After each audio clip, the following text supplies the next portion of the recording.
मायासुर की पुत्री और लंकापति रावण की पत्नी थी। आज इस लेख में हम मंदोदरी से जुड़ी कुछ रोचक और अनसुनी बातों के बारे में बताएंगे। पुराणों में दर्ज एक कथा के अनुसार एक बार मधुरा नामक एक अप्सरा कैलाश पर्वत पर पहुंची और देवी पार्वती को वहां न पाकर वह भगवान शिव को आकर्षित करने का प्रयत्न करने लगी। तभी देवी पार्वती वहां पहुंची और क्रोध में आकर इस अप्सरा को श्राप देती है कि वह 12 साल तक मेढक बनकर कुएं में रहेगी। भगवान शिव के बार बार कहने पर माता पार्वती ने मधुरा से कहा कि कठोर तप के बाद ही वह अपने असल स्वरूप में वापस आ सकती है। मधुरा लंबे समय तक कठोर तप करती है। इसी दौरान असुरों के देवता मायासुर और उसकी अप्सरा पत्नी हेमा एक पुत्री की प्राप्ति के लिए तपस्या करती है। इसी बीच मधुरा की कठोर तपस्या से वह शाप मुक्त हो जाती है।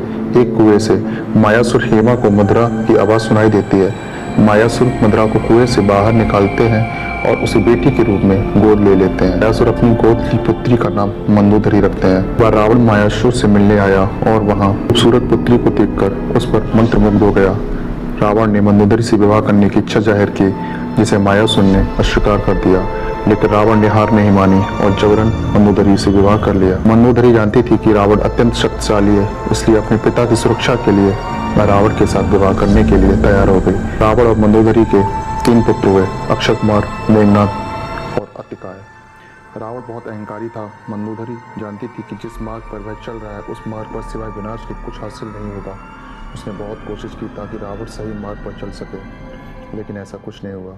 मंदोदरी चाहती थी कि रावण भगवान राम की पत्नी माता सीता का उनके पति के पास भेज दें, क्योंकि वह उस श्राप के विषय में जानती थी जिसके अनुसार राम के हाथ से ही रावण की मृत्यु होना तय था। लेकिन जब राम रावण का युद्ध हुआ तब एक अच्छी पत्नी की तरह उसने अपने पति का साथ दिया और समर्पित स्त्री की पहचान कराते हुए रावण के जीवित लौट आने की कामना के साथ उसे रणभूमि के लिए विदा किया।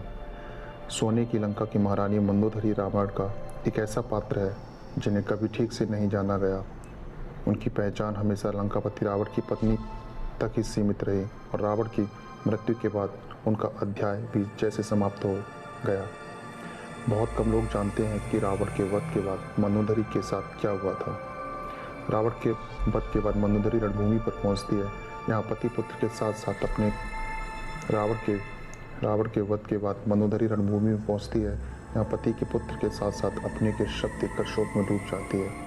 यहाँ श्री राम उन्हें याद दिलाते हैं कि वे अब भी लंका की महारानी और अत्यंत बलशाली रावण की विधवा है। के बाद मंदोदरी लंका वापस लौट आती है। किंवदंती के अनुसार पति पुत्र के दुख में मंदोदरी खुद को महल में कैद कर लेती है। वे पूरी तरह से अपनी दुनिया के संपर्क तोड़ लेती है। इस दौरान विभीषण लंका का राजपाट संभालते हैं। कई सालों बाद मंदोदरी फिर से अपने महल से बाहर निकलती है और विभीषण से विवाह करने के लिए तैयार हो जाती है। विवाह के बाद मंदोदरी ने विभीषण के साथ मिलकर लंका के साम्राज्य को सही दिशा में आगे बढ़ाया।